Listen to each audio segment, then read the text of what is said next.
not sure the rematch is as big. Yeah, that's what you say. I don't think the rematch is as big. No, the first fight was great. We've seen it now. We know what's going to happen. Ben's not big enough to be at super middle. He's not running the show in boxing anymore. He's not the main guy, and he was for a while. Eddie Hearn was the main guy. Yeah, true. And now he's not. No, because he won't fight me, because Turki Al Sheikh offered him millions of pounds to fight me now, and he turned it down. That's right. Because he knows the script. The Cobra's in shape.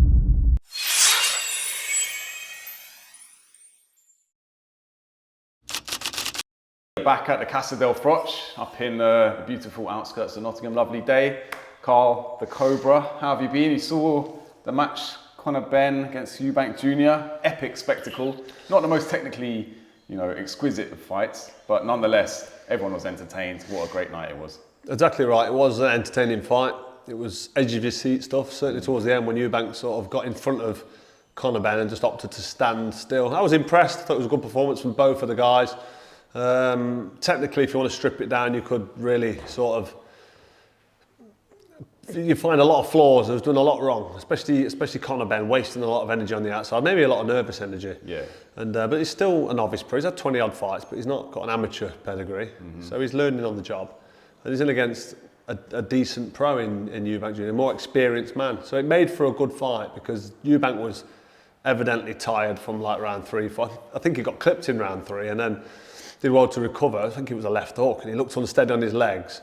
And I think by around 5 or 6 he realised he can't move to keep out of Conor Benn's way. If he does, he's going to drain more and more energy. So he opted to just stand in close. They made the ring smaller anyway, didn't they? They tried to make the ring smaller so he couldn't run away. That's what I did with Groves at the fight at Wembley. Biggest venue, smallest ring. But it stops him from moving. Mike Tyson wants a small ring. Muhammad Ali wants a big ring. You know what I mean? Roy Jones Jr wants a big ring because of the way the style of the fight. So obviously Eubank got it his way and got a smaller ring. I thought it was Conor Benn that wanted it. Or was it Conor Benn that wanted the smaller ring? Well, that makes sense because they probably thought Eubank, but it didn't matter because Eubank you'd think would be more suited to a bigger ring because of his movement and his height and reach. But he's a better fighter than he's a boxer. Yeah. You know what I mean? He can stand and have a fight. Bit of a brawler, yeah. And he likes to brawl because technically you've got to be good to be a boxer. And I'm not saying he's not good, but he's not experienced. Never had any amateur pedigree. Didn't box from when he was a kid. And when you've not got that amateur experience, you kind of don't develop them sort of cognitive skills and basic fundamentals of boxing. So you see what you saw there. You saw was two guys who've got no amateur experience, both learning on the job. I mean, Eubank's 36 now nearly, so he's not going to be learning much more. No. But Conor Benn's still kind of learning. He would have learned a lot from the fight. Learned loads from the fight, but the fight was technically flawed. But it made for a great spectacle because it was an even match. So a close fight, you can have two people that aren't very good at all. You see some really good white collar fights.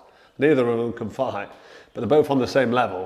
And you end up getting a really good scrap. That's it, and the momentum of the fight swung one way, then swung back, and that's what always keeps the crowds. I kind of thought that, I thought Eubank was in control all the way through. Never out of his comfort. He got clipped with a shot in round 3, and he got clipped with a couple of shots throughout the fight. It ebbed and flowed a little bit, but for me, Eubank was in control. But he's got that height and reach, he's got all that experience. And as soon as he went close to Conor Benn, I thought, right, this can go one of two ways. You're going to walk into another shot and you're going to get knocked out, or you're going to just stay in survival mode, but just keep throwing them arm punches. Because that's what he was doing, Eubank Jr. He was throwing arm punches, just tip, tap, tap, tap, keep punching away, keep working away, catch the judge's eye, score the points, win the rounds. And that's what he does. And it was quite a close fight, but the right man won. And it was entertaining because he did get clipped back with some shots, but he was bouncing Conor Benn's head all over the place at the end of round 11 and in round 12. Really catching the judge's eyes. Could have finished him there, couldn't he? And people say it's a bit wide and the scorecard was silly, but we're just happy to get the right result. Yeah, exactly. And as in the right winner, whoever won the fight, who should deserve to have the handheld, whether it's 120, 108 or 116, 112. You're just glad that the right guy gets his handheld. If Conor Benn would have won that, I think there'd have been a lot of people saying, hang on a minute, this is a bit silly. Questionable. So the right man won. It was a good fight, great for television, great advert for boxing, 60,000 at... 67,000. 67. Not 80. Not 80, Not is 80, is it? No. Well, maybe if the rematch does happen, it could be at Wembley Stadium. I'm not sure the rematch is as big. Yeah, that's what you say. I don't think the rematch is as big. The first fight was great. We've seen it now. We know what's going to happen. Ben's not big enough to be at super middle. I mean, Ben fought his heart out, had a right go. But luckily for him, Eubank was dead on the scales. Like doing that £10 rehydration clause, I thought was out of order, but he signed up to it. But it made it a closer fight. It made it a more of a fair battle. That's it, As unfair as it is somebody draining the weight off and getting in the ring kind of already half cooked. He's a 147 fighter, Ben. He's a world He'll tour. go back down to 147 now, won't he? I think he should. Go down, 28, 29 years old. still. Have a couple more fights, get back into the rhythm. Now, hopefully he's won the British public over, because they've all turned on him over the drug testing issues. And lack of sort of a viable explanation or reasoning why what happened. But I've put it past me. I'm not asked about even discussing it anymore. Kind of had a 2-year suspension without it ever being really announced, didn't he? Yeah, I think he served his. And both, I was there, both fighters got booed, but they both had their own levels of support. It's probably about 50-50 in the stadium. Yeah, I think it was. So, The crowd are fickle though. British fans are fickle. Yeah, they're behind you 1 minute, and they build you up and they bring you down. Remember David Beckham? He got built up, and then he fouled in it at the World Cup. He got and sent off against everyone Argentina. hated him. Yeah, there were effigies of him hanging in the streets, weren't they? And then he went from that to being Turned it back around, becoming a national hero. Now he's a treasure. That's it. That's how we are in Britain. In America, they get behind you from the start and they celebrate your success. But in Britain, we don't tend to do it. So Conor Benn has been absolutely ridiculed, pulled down and written off. Now, hopefully, he's showed his gutsy performance on Saturday night. He lost a fair decision, but he tried really well. Did himself proud, did his team proud, and he can come again. He's absolutely devastated, isn't it? Yeah, he looked Just heartbroken gutted. in the ring. I don't think I've ever been that gutted losing a fight. No, I lost to Mikel Kessler, was my first loss over in Denmark. It was a close fight, like that one was. A fight that maybe could have gone either way, but I'm fighting a Danish kid in Denmark, and I didn't get the decision. I was gutted. I lost my WBC World title fight, but. Maybe deep down you knew you were always going to be able to avenge it, though. Do you think? Yeah, possibly. I was in that tournament actually. So that's a good point. I was in the Super 6, so I knew in my very next fight I was going to fight Arthur Abraham and then get a chance to fight for the world title again. So maybe that. But I just thought I lost to the better man on the night. I was knackered at the weight. I gave it my best. I didn't let myself down. And as long as I don't let myself down like I did in the amateurs a couple of times, like it's just certain Olympic qualifiers I underperformed. I missed out on the Sydney Olympics because I lost a qualifying, and I just thought I didn't quite go for it in that last round. But they're all learning curves. They're the learning curves that learning fights that Conor Benn and Chris Eubank Jr. has not had. I had over 100 amateur fights. Really, so you get in the ring and you're fighting, exchanging leather. You get beat, some you win some, you lose some. You learn something about yourself, you grow mentally, physically you develop as a fighter. And when you've missed that whole apprentice, it's difficult. So these two boys have done really well to fill the stadium, 67,000. 67,000 they said. Earn a load of money, 7 million, 10 million, whatever the rumours are. And just living the dream, aren't they, off the father's name? Because they're both not done much. Was the biggest point of the night actually Chris Eubank Sr., the door going back on the car and his big smiling face there? Possibly. The roar in the stadium was huge when that happened. Absolutely, I enjoyed seeing him there when that opened, but it was all a ploy, wasn't it? It was all built up nicely. Maybe it was. Everything that he was saying about the weight and the infringement of the rules and it's wrong, the fight shouldn't happen. Was that all a load of nonsense, or was that part of the game? I think he did say after, actually, he did say, I still believe the fight shouldn't have been at that weight, and I still think it was wrong. But I was always going to come to the fight. So it was a bit of game playing, wasn't it, and a bit of truth behind it. But I like Chris Eubank Jr. Senior. I like Junior as well, but I like Senior. He's a character. Proper character. And he was a great fighter. He had real good finesse in that ring, and he speaks well now. He's got his own YouTube channel as well, which I enjoy. I just like listening to him. He's quite a fascinating character. And you have to give him his credit for that. And he's had it hard as well. He's been through bankruptcy. And when he talks about Sebastian, his son that he lost, and I mean, it's heartbreaking what he's actually been through. And you just like, your heart goes out to him. He's had it tough. And he's a nice guy. Yeah, and he's another British treasure. I mean, the 1990 when him and Ben fought, legendary. Everyone was watching it. And the rematch 2 or 3 years later was a draw. And it's like, you can't really take that away from him, what he's done. It's crossed over and he's a household name, a bit like Frank Bruno name-wise. He's just big and boxing. He's been great for boxing and he's still relevant. Yeah, it's true. It's true. Iconic, really iconic. What do you expect from Chris Eubank Jr. now? Do you think he's going to go away, just take stock and then wait for the offer of the rematch to see how much they're going to potentially pay him for that? Because it wouldn't be this summer, would it, really? If it's going to be another stadium fight, there's not enough time, so it'd have to be next summer. Although there have been rumours about September, but... I'd be surprised if Conor Benn wants that fight. His trainer Tony Sims knows better than to put him back in there with him. I don't think it would be at 160 with a £10 weight rehydration. Maybe it might be at 160, but there won't be a £10 rehydration clause in the rematch. Eubank holds all the cards now. Yeah. And Conor Benn's not a super middleweight. So if you're looking after Conor Benn and not the bank account of somebody else, then you're not taking that fight. No, there's other options out there, aren't there? For He's not big enough. Well, if he's serious about professional boxing now, he can build a career now. Based on that, he's got money in the bank. He's got his profile up. I think, and I'm hoping that the British fans have accepted that the position he's in now with the drugs testing issue is now going to be put behind him. I've tried my best to just not talk about it. I did an interview with him on DAZN and just didn't mention it because it's pointless. One, he can't speak about it for legal reasons. Two, we never see this 270-page dossier. He never give us an explanation about how clomiphene actually got in his system, whether it was, you know what I mean? I don't want to go too into it again, because then this will all get picked up. It's being spoken about time and again, doesn't it? Yeah. It's all old news and all boring now for me. And there's many fighters before Conor Benn that have failed drugs tests that have gone on to win world titles and become massive names and become Hall of Famers. They've failed drugs tests and they've gone on to become legends. In the Hall of Fame. So just leave Conor Benn alone now. He's done his 2 years, he's paid his money out, and now he's just been in a fight where you know the guy's serious about boxing. So he deserves his respect, deserves his credit. Now shut the fuck up about this drug test and let him get on with his career. Let it go now, please. Another L for Eddie Hearn and Matchroom. It's been a bit of a bad one for them, but they can bounce back. But are they in danger of being slightly marginalised by Turkey El Sheikh, or do you think they're still a big part of the fold in general of boxing? Well, he's got a big team in America, Matchroom. Eddie Hearn works really hard, he's a grafter, and boxing goes through peaks and troughs. It's who you assign to. I mean, his biggest nemesis, I suppose, is Frank Warren. Yeah. I'm trying to think what I was going to call him then. So Frank Warren.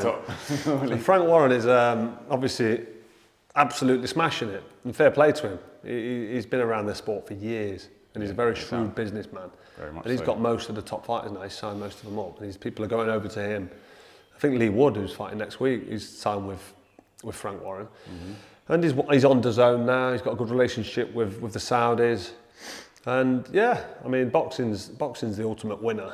I mean, I'm not interested in whether Eddie Hearn's down or if he's lost another fight. Yeah, he's having a bad run, but if he's you're right though. Is he bothered? He's got a business called Matchroom Sport that's got darts, snooker, boxing, and other interest. I'm sure it's worth close to £1 billion, so I'm sure he's not going to be crying his eyes out. No chance. But he is a man with a big ego, and he does want to do well. He's a man who's driven and who likes success.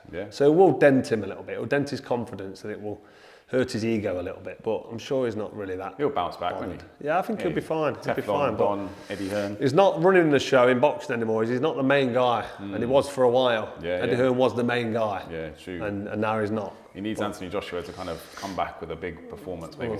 He needs a miracle if he needs AJ to come back, because AJ can't fight anybody except for a finished past his best.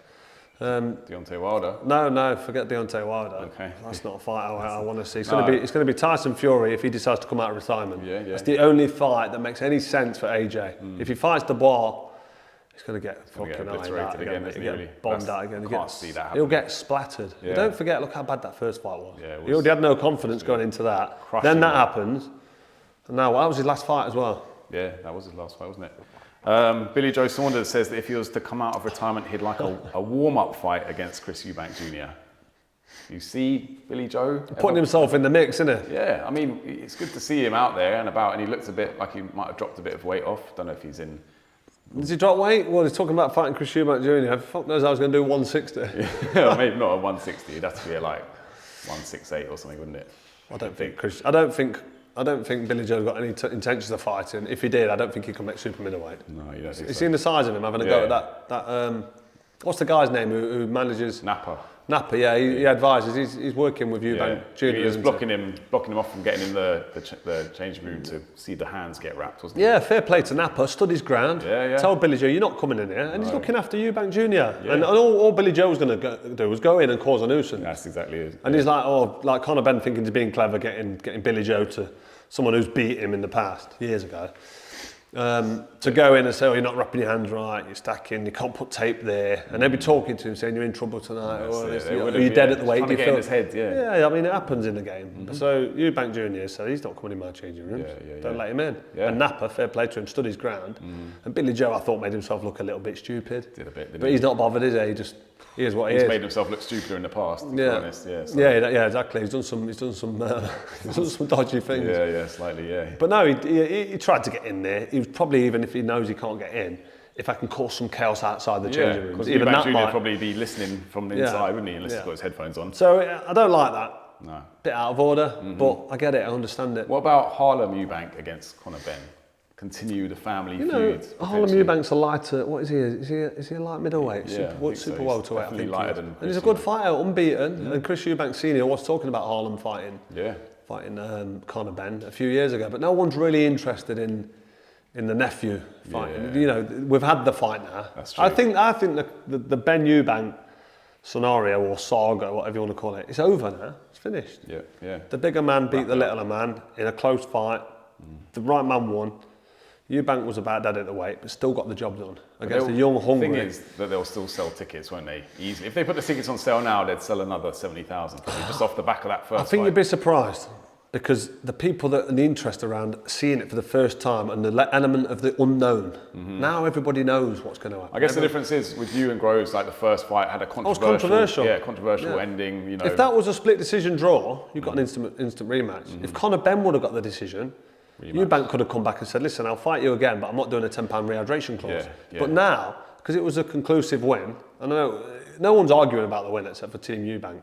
I mean, Tony Bellew, he made himself look stupid at talking about that Conor Benn won easy. And it was because I don't know why he does stuff like that. I know he's loyal to the core, but there's biasness going out of control. Yeah. You know what I mean? Nobody was saying that was a robbery. No. I didn't actually hear Tony Bellew say that, but yeah, it's hard to see where he's coming from on that one. Really. Well, you know exactly where he's coming from. He's friends with Eddie Hearn. Yeah, fair point. He just wants to stand by his boy because he's loyal to a fault. I mean, I love Tony Bellew. He's great. Tony Bellew's such a top guy, great pundit analyst. He knows boxing inside out, and he always comes on my channel as well. And we've done rounds and rounds of sparring, so we've got this profound respect for each other. Yeah, we're mates. We're colleagues. We're punch lumps out of each other partners at times. Yeah. Daniel Dubois, Alexander Usyk, undisputed. It's been confirmed now for July 19th at Wembley Stadium. Can Dubois shock the world? Can he do what he couldn't do last time? You know, he gave it a good go when they fought in, Germany, the first match, wasn't it? And he'll come on leaps and bounds since then, as we saw against Anthony Joshua. So you've got to give him a chance, better chance than last time. Can he shock the world in a word? Yes, he can, because Usyk's 30, is he 38? 38, I think, yeah. So I've been 38, it was 9 years ago, but I know how it feels. I retired at 36, I was nearly 37. I was a month away from my 37th birthday when I chinned Groves at Wembley in front of 80,000 fans and went on to become an International Boxing Hall of Famer. You know, that was 11 years ago. And it was hard for me, and I did the weight easy, really. I say easy because I'm not lying around in spacesuits trying to take weight off. I'm actually eating all week, and I'm doing it properly, professionally, like most of all of Famers, world champs. They do it correct. Roy Jones, Floyd Mayweather.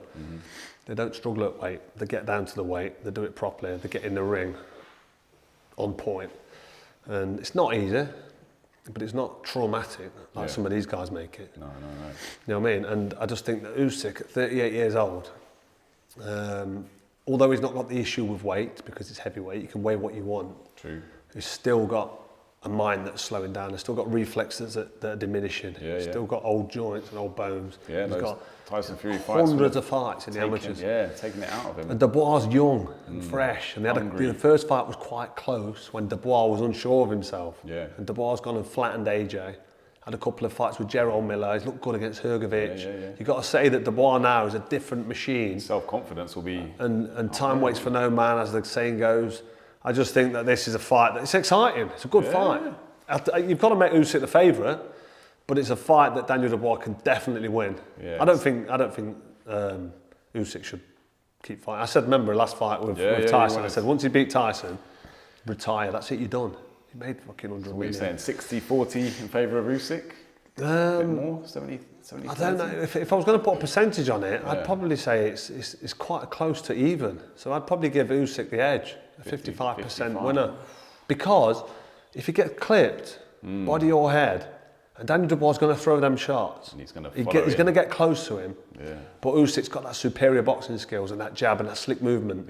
But can he do that now for 12 rounds at 38 years old? Probably not. So he's going to have to opt to stay in the pocket, stay in range a little bit more. So it's a really, really interesting fight. What round was the first one stopped in? Can you remember? I think it was 8 or 9. 8 or 9. And it was like off a jab, and Dubois kind of off gave up, and he got a bit of stick for it. But he'd exhausted himself. He landed that good body shot, stroke, low blow. The low blow decision. And it was like, I don't know, then he let himself down a bit by staying down. He should have got up and took a few more licks. Because by staying down and getting up on 9, people look at that and go, fucking get up, you son of a He bitch. spewed it, as Tony Belly would say. Yeah, I know, and I don't really like saying somebody bottled it. No.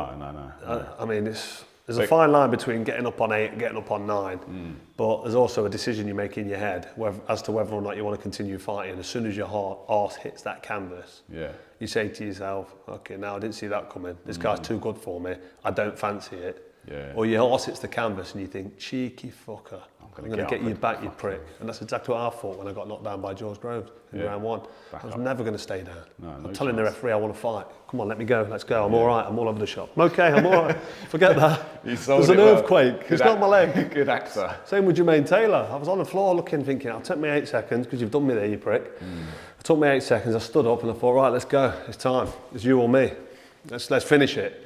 And the bell sort of came in at the right time after I took about 3 or 4 more smacks, and then I just got my composure and got on with the job. But not everyone's built the same. Right. Some people don't fancy it when it comes on top, and Daniel Dubois showed that element of sort of, I don't want to say maybe was a bit naive, but just that negativity and that lack of self-belief. But now I think he's got rid of that. I think he's been through that and he's experienced it, and now he's like, right, I'm here now, I'm world champ. I've made the money. I flattened AJ in style. The crowd are behind me. He's had a kind of war with Jarrell Miller that he came through as well. So yeah, you're right. Oh God, I think it's a great fight.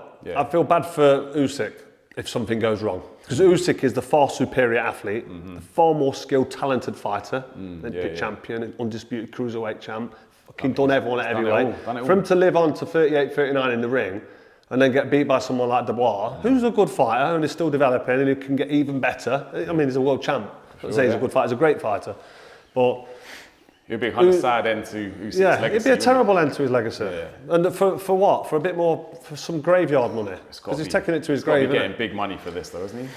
Yeah, but he shouldn't make, I don't think Usyk's a man. He's a man of God. I don't think he makes money as king. So hopefully he's fighting for the right reasons. Yeah, hopefully. And, should be a great fight though. Everyone will be there. Is it definitely happening? May? Yeah, being officially announced. Is it May or June? July. July is it? Yeah, July. Of course, it's only May, is it? What am I talking about? We're in April now, is it? Quite a way away. Where's the year gone? So July what? July. I've got it here. July 19th. Yeah. Officially. July 19th. Usyk Dubois.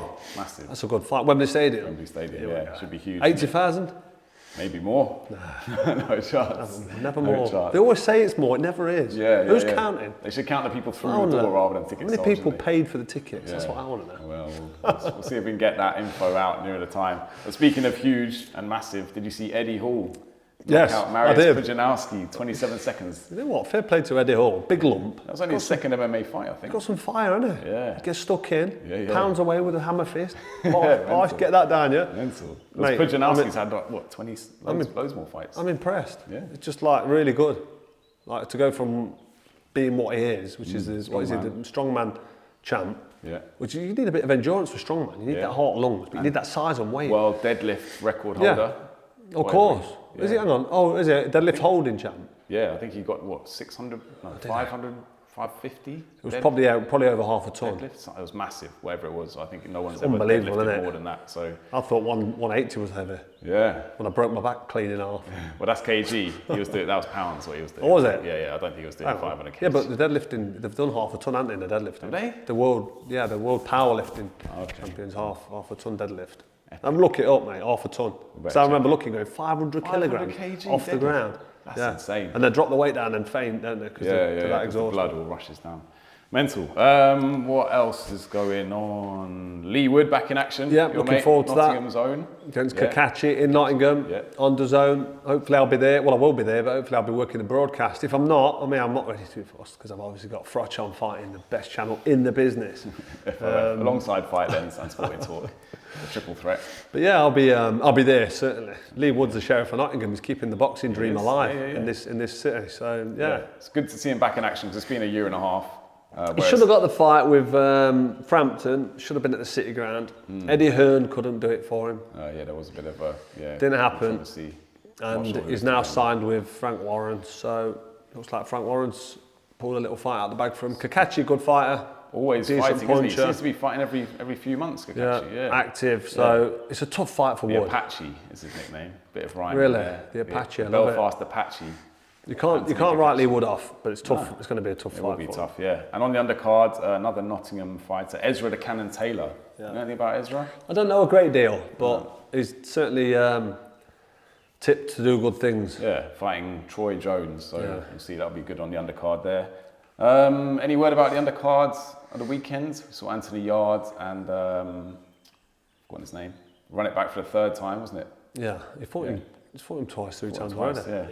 Lyndon Arthur. Lyndon Arthur, thank you, from the floor. Yeah. Yeah, I mean, that was that the third fight? Third fight, yeah. It was Lyndon Arthur won the first, Anthony Yarde won the second, and now he's won the third of the trilogy. So close fight. I feel like Lyndon Arthur didn't work hard enough. He was in there. He was picking his shots nicely though. it wasn't bad, was it? But And Yarde was like, again, more work rate, fast hands, tip tap, landing shots. But both good fighters. And I like watching Yarde as well. It's quite stylistically nice, pleasing to the eye.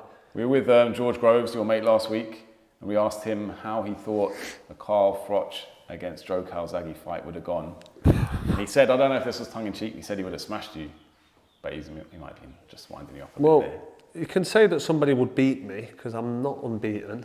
The only guy I've not beaten, actually, in my whole career is Andre Ward, who's never been beat. I did lose to Kessler in a close fight that could have gone either way and got him in the rematch. So there's only one guy that's beaten me, and that was on points. Two of the judges were 115, 113. So he beat me by 1 round. Very close. Against a guy who's an Olympic gold medalist, never lost a fight since he was 12, retired undefeated, first ballot Hall of Famer, I'm sure. So to say that Calzaghe would have smashed me after Calzaghe got smashed by Robin Reed, got flattened by Cabaret Salim, gave Mario Vite a rematch, but didn't rematch Robin Reed. And Mario Vite, I mean, fucking useless. Beat a guy called Tucker Podwell, the guy from America who was on the Sounds like a mate. Was it what's the show in America they do, which is pretty watchable, where they take fighters and they put them on. Oh, like the head-to-head. It's not a celebrity. It's not a celebrity channel. I forgot what it was called, but I don't know, we'll have to put it in the comments. this guy couldn't even fight, and he fought him. But I'm not giving Calzaghe stick. Calzaghe is a great fighter, unbeaten in his pro career. He's in a couple of tight fights, but most people are. Floyd Mayweather had a couple of close fights, and he got the nod. But he wouldn't have smashed me, would he? No, I don't the think Cobra don't get smashed. Might have got you. Calzaghe might have given me a really tough fight and a real hard night's work, but he might have ended up getting smashed himself and walking onto one. Because a 42-year-old Roy Jones Jr. nearly did it to him. I thought Bernard Hopkins smashed him and didn't get the decision. And like I said earlier, Robin Reed punched his skull in for 12 rounds, and Calzaghe showed how tough he was, and he won a split decision and never rematched him. But let's not rip the arse out of Joe Calzaghe, because I've got no against him, and he's a top fighter. Is there a chance we could ever see the fight? No, because he won't fight me, because Turki Al Sheikh offered him millions of pounds to fight me now, and he turned it down. That's right. Because he knows the script, the Cobra's in shape. Yeah, I wonder if he's still in the gym day in, day out. I'm not sure he is. He's quieting down. He's 50 as well. Yeah, listen, Calzaghe, great champion, top fighter, nothing but respect. True. But the Cobra don't get smashed by anybody. No. Let's make it right. I think. Grovesy boy. There's only one person getting fucking smashed. That's George Groves. In front of 80,000 at Wembley Stadium. We also asked him what would have happened if he had beaten you in that rematch. And he said he would have gone on to fight Andre Ward, he reckoned, and maybe Kessler. And he reckoned he could have unpicked the lock of Andre Ward, because Ward wouldn't have been able to get past his jab. Really? So yeah, that's fucking. He's always been a dreamer, hasn't he, Groves? And he's still dreaming. It's good to be a dreamer though. It's better to live in that, like, what does it say? Ignorance is bliss. Just live in that world in your own head, because then you can go through life happy. Fair point. Johnny Fisher against Dave Allen 2 coming up as well. Looking forward to it. Yeah, should be great. I was on with Big John Bosch last night playing a bit of poker on Coin Poker. Yeah, that's the best poker site in the business. Yeah. And it was a good chatting to him. And he's out is he in Fuerteventura? Yeah, Fuerteventura, that's training out there. Yeah. And he's in good shape. Sparring's going well. And I'm looking forward to his He's learned from his mistakes from the first fight in terms of, the build up, and he was doing a lot of promotional stuff that he reckoned he didn't need to do. Now he's living clean, no distractions, no phone, no social media. So. Was it a draw, that first one? No, he got the win. But controversially, because a lot of people thought Dave Allen should have. Close fight. He got dropped, didn't he? He clawed his way back. Got the win. Fair play to him. Now he needs to make sure. Yeah. But his levels in boxing. Dave Allen's a good little fighter. He's got experience. He's been saying similar things. He didn't take it that seriously the first fight. This time he's coming in with no stone unturned. Great little domestic dust-up. It is, yeah. When's that? At the Copper Bosch. That is May 17th. Copper Bosch or Copper Box? The Copper Bosch. I know what you did there. Yeah, the Copper May Bosch. 17th. Yeah. So what's that? Only 3 weeks away. Yeah, I might be in the country, so I might go down to that one, because that is a fight I'm looking forward to. And I would say that Fisher probably get the job done. Yeah. But Dave Allen, don't write him off. He's an old, not old, but he's got experience and very wily old. He's been in there with a lot of people that's got a good pedigree. Yeah. And if he takes it seriously, he could cause an upset. Kind of 50-50 fight, isn't it? Yeah, it is. Against Jarrell Miller, the multiple drug test failing Jarrell Miller. When's that? June 7th, so we've got a while for that. Maybe we'll talk about that next month. Big baby Miller. Big baby, yeah. He was angry. You see in the press conference, he thought that Fabio Wardley had made a diss track about him, saying this and that, big baby killer. He said, no, say that to my face. You'll never say that to my face. Where I'm from, that's a death threat. That's a murder. He's a good talker, baby Miller. He is, yeah. I liked it when he was building up for the AJ fight before he popped for Peds. Yeah. But now he's back. I mean, that's a tough fight, that is. Yeah, it's a tough fight. And we got Ryan Garcia against Rolly Romero. Any excitement for that? Yeah, I love watching Ryan Garcia. Yeah, massive favourite for it though. Should get the job done. Another guy that's failed a drugs test that nobody really talks about, but I've just mentioned it. But I like Ryan Garcia. Yeah. I think he was a part of a, I don't know, he said it was a bit of a setup. He was talking outside the box, wasn't he, for a bit? He was, yeah. And then all of a sudden he fails a drug test and then now he's back in line. So yeah, I don't want to go too conspiratorial. We don't do that, do we, very often? Deflection tactics, or do you think they were trying to just shut him down a bit? I don't know, potentially. I mean, it's crazy. I've stopped trying to work out what actually happens in the real world. And just stick to my own world and just live my life most healthy, clean, prosperous. Ducking all the smoke and mirrors of the boxing. Yeah, just keep my head to the ground and just concentrate and focus on what I'm doing and just keep looking forward, don't look backwards. That's right. You know what I mean? Devin Haney's fighting on the same night against Jose Carlos Ramirez, which is all really leading towards a rematch, isn't it? Yeah. Garcia and Devin Haney. Because there's a lot of bad blood there, a lot of hatred really. I think he's very angry about what happened in that first fight, rightfully so. Yeah, if Garcia does the job, which he probably will, and then Devin Haney comes through, that's a great fight. Don't know what weight it's going to be made at, but... What was the first fight then? Another catchweight fight, was it? Yeah, I think, was it down at Haney's? I think, yeah, it might have been a catchweight. I don't know, my memory serves me Yeah, same, I can't remember. a bit off, but that fight was, it was almost like a whitewash, wasn't it? It was like and you don't expect that with Haney, because Haney's got fast hands, very skillful, beating everybody like in style, but he's in against a puncher who's got rapidly fast hands. Yeah. But just naturally bigger in there, so it'd be interesting to see what the weight's made at. But this is a fight that's got to happen, especially after failing his drug test after that win. Yeah. Did the fight get overturned? Is it off his record? Yeah, off his records. Yeah. Never known the likes of that. No, as far as I know, anyway. Yeah, that's a fight I want to watch. It's a rematch that I will be looking forward to. What date's that one again? That's not made Not been announced, It'll be September, October, I think. Okay. So it's still a while. If they both get through this fight, then they'll make it officially after that.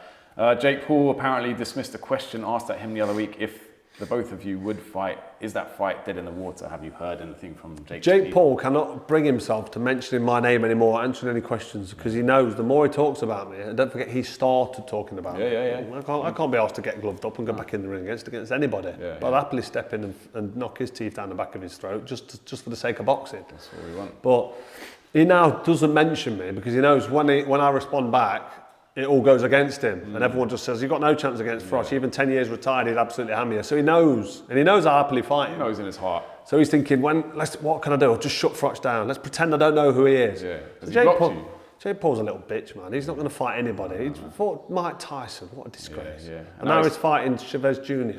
Yeah. Who's fucking long finished and done. He proves nothing. It's like a waste of time. He's still trying to call out Canelo, which is ridiculous as well. He is what he is. He's a money machine, money-making machine. But like I've said, and like I've pointed out to him on social media, you will never, ever have the respect of the boxing community. No, that's what he craves, isn't it? Yeah, and he'll never get it. He'll never get it. One, because he can't fight. And two, because he won't fight anybody. And three, when he does try and fight, he looks fucking crap. That's awful. Like, who would watch that shite?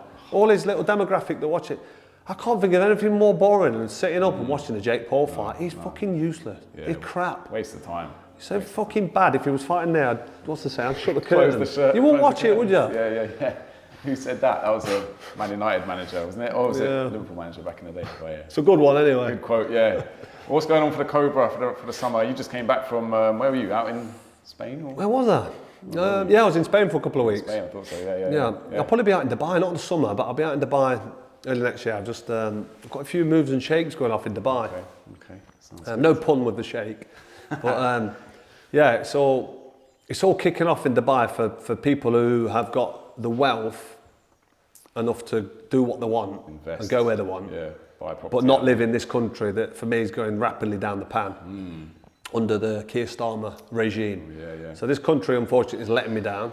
It's not a cheap country to live in when you're successful. They try to pull you down. Taxing there's lots of. It's very expensive to live in this country when you're successful. Truly, you don't have to pay any tax in Dubai if you live there. 0% tax. Zero. Get me out there. I think there's a 7% corporation tax if your business is registered in Dubai. But I've got a very big property portfolio in England, registered here. I've got properties in my. I don't want to go into it too much. But I'm in a very good position, and I'll always be a taxpayer of this country. Yeah. A very high rate. You're patriotic, you know that. Not. Listen, mate. If I could get away with it, I'd be gone. Okay. If I didn't have to pay tax, I wouldn't pay fucking tax. Because every time I've needed an operation, I've needed 5. I've gone private and paid for them. 10 grand for my hand, 10 grand for my knee, 8 grand for this, 12 grand for my nose. Adds up. Every time my kids go to school every day, it costs me money. So school, healthcare, but you still get a massive tax bill. Yeah. And that tax gets wasted on everything that's going wrong with this country, and I won't go into it too much, but everybody knows why this country's fucked. Absolutely down the pan. And all the millionaires are leaving this country and going to somewhere better, because why would you pay a premium to live in a toilet? Bahamas or something. If you've got a brain. Or Dubai, like you said, yeah. So anyway, I've got a plan, and it's well into position. It's well in. It's the balls are rolling. The momentum's with me, and it's happening. Yeah, so we'll see. But then would that mean I get to fly out to Dubai to interview? Potentially, you might be flying out to somewhere else. You might be flying out to a Cayman Island. You might be coming to Spain. You might be doing a bit of this and a bit of that, a bit of moving and shaking. Not that there's anything wrong with Nottingham, but that does sound a bit more exciting. I've got 2 ID cards for 2 different countries at the minute. I've got 2 golden visas, and I've got 2 passports. Oh, nice. I've got a Polish passport, a British passport. Have you? And I've got a gold card for 2 other countries and a green card. So I'm going to Poland tomorrow. Crack on. You're going to Poland, are you? Yeah. Beautiful part of the world. First time out there. We need to take a leaf out of that Prime Minister's book. That's what we need to do. And put our country first for a change. That'd be nice. But unfortunately, it's not going to happen. Not going to happen with Keir Starmer, I don't think, is it? No. It's not going to happen with any of them. No. Whether you've got Labour, whether you've got Conservative, whether you've got the other idiots. What's going to change? Shall we leave on a different note? Let's leave it on a different note. Nottingham Forest, great season for them, but unfortunately got beat by Man City at Wembley, so no FA Cup final. What was the score? Was it 1-0? 2-0. I turned off at 1-0. Yeah, I didn't get I thought we're not pulling this back, but no, they've done really well, and they can concentrate on the Premier League now, or Champions League potentially. Qualification for the Champions League, what an achievement that would be. Yeah. So Liverpool won the league now, haven't they? Yeah. My driver was on me, come with his Liverpool vest yesterday, showing it on. I don't want to hear about that. Let's go back to boxing. I don't mind Liverpool though, if I'm honest. Do you not? My missus is a Scouser. My late father-in-law, a massive Liverpool fan. All right, there you go. I know Tony Bellew is also a Liverpool fan, so it's good for him as well. We'll leave it there, shall we? Thank you very much. That's a great note to leave it on. Owen, always a pleasure. Yeah, See you next time, man. Thank you. Stay tuned.